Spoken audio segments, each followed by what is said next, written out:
мамлекетке кам көргөн, элин ойлогон компания. Эмне үчүн? Анткени ушуга окшогон чоң проекттерге, жаштарга инвестиция кылышат.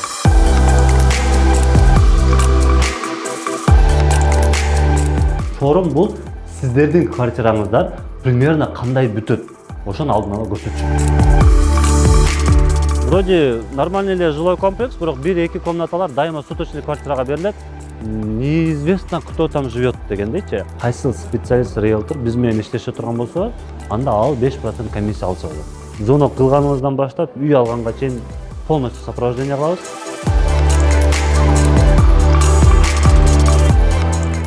Туугандар, биз жана айтып кеткендей эле эмелерге, жилой комплекске келдик. Рамс City деген, Рамс деген өзү Турцияда өтө популярдуу строительный компаниялардын бири. Азыр ошолор боюнча кыскача маалымат беребиз. Буга чейин мен өзүм түркчө, англисче информацияларды алдым, тактап алдым, сиздерге азыр айтып берем. Неге мындай кылып атам? Просто орусча, кыргызча, англисче, түркчө аралаш болбосун, бир тилде болсун деген ой максатта. Эми кыскача айтып кете турган нерсе, өзүңүздөр офисти көрдүңүздөр. Мынакей проект боюнча, могул биринчи этапты бүтүрүшкөн. Азыр ичине кирип дагы көрүп чыгабыз полностью. Террасалары менен, паркинг, -2 этаж паркинг бар. Андан тышкары тетиги жерде трамвай, бул жерде дагы трамвай и метро. Бул болсо чоң жолдун бирөөсү. Мындай айтканда, центрде жайгашкан жана эң сонун локациянын бири. Бул жердеги квартиралар 2023 жылы мартта башталган, уже могул первый этапты бүтүрдү. Анан дагы айта турган нерсе, примерно алынган убакыттан азыркыга чейин баасы $300,000 алган болсо, эң арзан квартираны азыркы учурда $400,000 чейин кымбаттаган. Мындай айтканда, примерно $50,000ден $100,000 чейин үйлөрдүн баасы кымбаттаган. Это означает 30% годовых. Можно сказать 20-30% годовых. Эмне үчүн? Анткени локациясы сонун, жана строительный компания премиум класстагы, реально премиум класстагы. Неге? Анткени могул комплексти көрдүңүздөрбү? Стамбулдун негизги эле любой локациясы мындай түз эмес да, бийик, ылдый, өдө болгон үчүн дагы үйлөрдү ушундай салышка туура келет. Көрдүңүздөр, могул жол. Тетиги жолдон карасаңыз, жерге кирип кеткени, могул тетиги высотасы көтөрүлгөнү, ар бир нерсесин кылдаттык менен эсептеп расчет кылышат архитектура. Анткени бул жерде жер түз эмес. Анан эң кызык эле жерлер, бул жерде мына карасаңар туугандар. Это эң арзандан баштайлы, мынакей. 1+1. Эң арзан квартиранын баасы, эгер прайс цена болсо 400,000, наличка калсаңыз 357,000, если рассрочка кала турган болсо 369,000. Бунун 50%-ин бересиз, калганын 24 айга бөлүнөт. Ошондой эле 3 комнатанык 3+1дики 800,000, 2+1дики 724,000 жана 4+1дики почти $1 миллион. Эми буну эмне үчүн айтып атам? Бизге, точнее, биздин партнерлорго, жок. Ушул строительный компания бизге 10% комиссионный төлөйт. Бул деген сөз, кайсыл специалист, риэлтор биз менен иштеше турган болсо, анда ал 5% комиссия алса болот. Буну эмне себептен айтып атам? Туугандар, биз азыркы учурда Кыргызстанда ушуга окшогон өзүбүздүн Турциядагы, Россиядагы жана Дубайдагы партнерлор менен кеңешип, өзүбүз дагы Кыргызстанга ушундай сонун бир платформа кылып атабыз. Партнерский программа болот. Ал боюнча жакынкы биздин рилстерден, жаңылыктардан көрүп турсаңыздар болот. Мындай айтканда, недвижимость аркылуу акча иштейм десеңиз, анда ал сиз үчүн. Анан да туугандар, бул проект боюнча эми кыскача айтып беребейин. Лучше номерлериңизди жазып кайрылсаңыздар, биз ушул жерге специально сиздерге адистерди бөлүп, келип толук маалымат бердиртип, анан тышкары бүткөн объекттерди полностью көрсөтүп беребиз туугандар.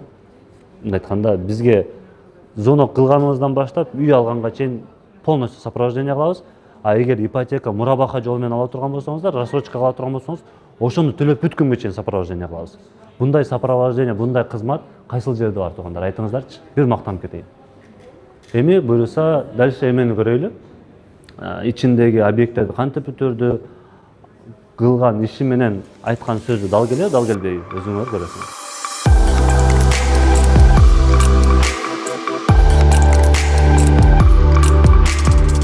мына баланы таанысыңар деп элечи. Тамаша. Могул Галатасарай Турциядагы. Ушуну биз азыр сиздерге айтып берген строительный компания Рамс полностью инвестиция кылган. Биринчиси. Экинчиси, Турциянын өзүнүн командасын жана эки командасын полностью өздөрү спонсировать эткен. Бул деген сөз эмне? Значит, бул компания толук түрдө мамлекетти ойлогон, мамлекетке кам көргөн, элин ойлогон компания. Эмне үчүн? Анткени ушуга окшогон чоң проекттерге, жаштарга инвестиция кылышат. Бул дагы маркетингдин бир жакшы жолу да. Мен эмне себептен Кыргызстанда какшап атам? Кыргызстанда көпчүлүк компаниялар, көпчүлүк бизнесмендер акча эле иштешет да. Туугандар, анан кетейиндер. Азыркы заманда сондагы сооптагы иштесе болот. Ошону чогуу алып кетейли. Бул жашооңузга дагы акыретиңизге дагы пайда болот. Эми өзүңүздөр ойлонсоңуздар, туугандар, кайсыл ушунчалык бай өзүнө бир нерсе алып калды? Эч ким алып калган жок. Бул жашоодогу байлыкты эч качан алып кала албайбыз. Ошол себептен убакыт бар да, мүмкүнчүлүк бар да, Кудайым сиздерге ушунчалык мүмкүнчүлүк берип атабы?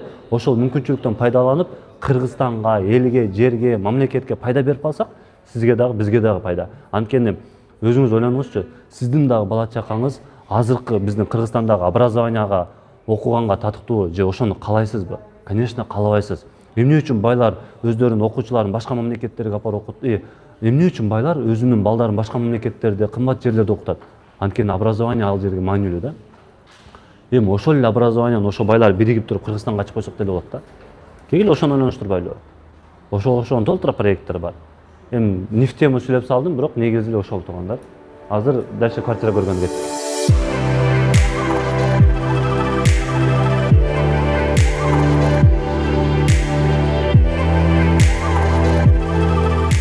Туугандар, азыр биз жана айткандай эле квартиралар көргөнгө келдик. Бул жилой комплекстин эмеси, эмне деп коет эле? Площадкасы. Двор. Орусча айткандачы. Ушул двордун мен сиздерге баса белгилеп кете турган жери мындан карап тургула. Могу карасаңыздар, тетиги турган жерлер вроде биринчи этаж болуп турат, бирок ошонун астында дагы бир этаж бар да. Кыскача айтканда, перепад деп коет орустарда. Бул склонго куюлган үйлөр. Просто туугандар, бул жерде өзгөчөлүк карасаңыз, биз вроде биринчи этаждан түшүп келип атабыз. Азыр жана мен көрсөтө турган квартира дагы биринчи этажда, бирок по факту ал экинчи этажда турат. Анткени биринчи этажды, биз биринчи этажга түштүк да. Бул по идее -1. Если тияктан эсептей турган болсок. Бирок бул жерде бул биринчи этаж болуп эсептелинет дагы. Тетиги биринчи этаждагы квартира негизи экинчи этажда турат. Аябай башым айланып кетти. Мен деле башым айланды. Бирок биз ушу Турция, Дубай, башка мамлекеттерде иштей берген үчүн уже көнүгүп калдык. Ар бир мамлекеттин өзүнө жараша баалуулуктары бар, өзүнө жараша стандарттары бар. Дубайда деле биринчи, экинчи этажы полностью паркинг болот дагы, анан үчүнчү этаж биринчи этаж болуп эсептелинет. Бул жерде деле өзүнө жараша. Анан дизайнды көрдүңүздөрбү? Бурчтарын сонун кылган. Негизи эле дворду караңыздарчы. Ушундай двордо сиз деле жашагыңыз келе беле? Баасына жараша, туугандар. Туугандар, мен да ар бир видеодо жилой комплекстер боюнча всегда айтам. Ар бир жилой комплексте, мисалы, подъездери бар го, подъездери. Ошол подъездери сөзсүз түрдө стеклянный болушу керек. Эмне үчүн? Мисалы, азыр эле мындай эле көрсөтөйүн. Тетиги биз азыр кирип көрсөтө турган квартиранын подъезди. Тети подъезден алыстан эле көрүп атасыздар, көрдүңүздөрбү? Эмеде эшиктин арт жагында эч ким жок. Буну эмне үчүн айтып атам? Азыр Кыргызстанда өзүңүздөр көргөндөй эле маньяк, зордук, зомбулуктар аябай көп болуп атат. Эмне себептен? Подъездин эшиги темирден болсо, анын аркасында ким турганын кандай билесиз? Ошол үчүн коюлган бул безопасность. Сиз чыкканда дагы, киргенде дагы эшиктин артында ким турганын көрүшүңүздөр керек. Бул безопасность. Если андай жок болсо, анда сделайте охрану себе, да? Мындай да, Кудай деле сактаганды сактайт да, туугандар. Ошон үчүн ар бириңиздер сак болуңуздар. Азыр болсо биз квартираны дальше көргөнгө кеттик. Достор, азыр биз коридордобуз. Квартиранын ичине кирдик. Бул шоурум деп коет. Бизде Кыргызстанда тилекке каршы мындай понятие жок, бирок башка мамлекеттерде бар. Ал кандай шоурум? Шоурум бул сиздердин квартираңыздар примерно кандай бүтөт, ошону алдын ала көрсөтүшөт. Мынакей, бул Рамста ар бир квартира сөзсүз түрдө мондай ремонту менен полностью плюс мол мебель, ушул эле мебель берилет, калгандары полностью мебелдерди өзүңүздөр алып келесиздер. Аттак полностью чистовая отделка менен берилет. Анан дагы параллельно мол берилбейт, холодильник, аттак мол кухонный гарнитура, могул жерде посудомоечная машина, печка полностью в стоимость включена. И могул дагы. Анан дагы айта турган нерсе, туугандар, бул жердеги квартираларда дагы бир өзгөчөлүгүн айтайынбы? Могул жаш балдар үчүн и могул уборная менен санузел деп коет. Туалет менен душу. Спальнийдики болсо, мастер спальня. Ар бир спальнийде өзүнүн отдельный туалет, ваннасы бар. Эмне үчүн? Анткени өзүңүздөр билесиздер, үй бүлөлүү болгондон кийин, бала чакалуу болгондон кийин балдар менен үй бүлөндө балдар менен ата-эненин уборный туалети бөлөк болгону жакшы. Негизи. Если андай болбосо деле мейли, бирок ушундай кылып салып койгон сонун болот. Анткени да строительный компания үйдү кандай дизайн менен салат, продажниктер ошондой кылып сатат. Сиздер айла жок ошол жерде жашайсыздар. Ошол себептен баардык нерселер строительный компаниядан башталат туугандар. Ар бир строительный компания толук түрдө идеология, кыргызчылыкты кошуп, айтор системаларды кошо турган болсо, негизи сонун проект, сонун недвижимость, сонун нерселерди кылса болот да. Эмнеге башка мамлекетте болуп атат, бизде болбой эле? Анткени ал жактарда система бар. А бизде болсо только сом иштебей. Кечке эле жаманды бербей эле койчу. Туугандар, дагы бир плюс жери бул дагы бир комнатасы. Эми карап туруңуз, бул комнатанын плюс жери эмне? Бул жерде көрдүңүздөрбү мондай вид. Мына тетиги Нурсейит турат. Тетигине Нурсейит менен келдик. Бул үйдү сатып алсаңар, Нурсейит менен келдик подарок дейм. Тамаша. Могул гостиная ушундай види менен, анан дагы туугандар, бул жерде мондай чыга турган небольшой террасасы бар деп койсок болот да. Ушул терраса. Бул террасасы расстояниясы могул турат го, көрдүңүздөрбү? Могул эгип коюшкан. Ушул жерге чейин. Полный расстояние. Могул вид, караңыздар. Полностью. Биринчи этаж эле ушундай болуп калган, а так экинчи, үчүнчү, төртүнчү этаж үстүгө чейин полностью балкон болот. Анан дагы эң өзгөчөлүгү бул жилой комплексте ар бир үйдө сөзсүз түрдө бирден балкону бар. Кыргыздарга балкон жаман жагат го, ошондой буларда балкону бар. Анан бул жакта пентхаус жок, просто чоңураак квартиралар террасасы менен сатылат. Бул жерде дагы өзгөчөлүгү 1-2 комнаталар отдельный блокто, 3 менен 4 комнаталыктар отдельный блокто. Эмне үчүн? Анткени 3-4 комнатада совсем бөлөк слой населения жашайт, 1-2 комнатада совсем бөлөк слой населения жашайт. Кыргызстанда аябай жакшы билсеңиздер керек, мындай нерсе бар да. Вроде нормальный эле жилой комплекс, бирок 1-2 комнаталар дайыма суточный квартирага берилет. Неизвестно, кто там живет дегендейчи. Ошондой эле 3-4 комнаталар болсо суточныйга көп бериле бербейт. Ошону дагы булар мындай айтканда басым жасап туруп ойлошкон.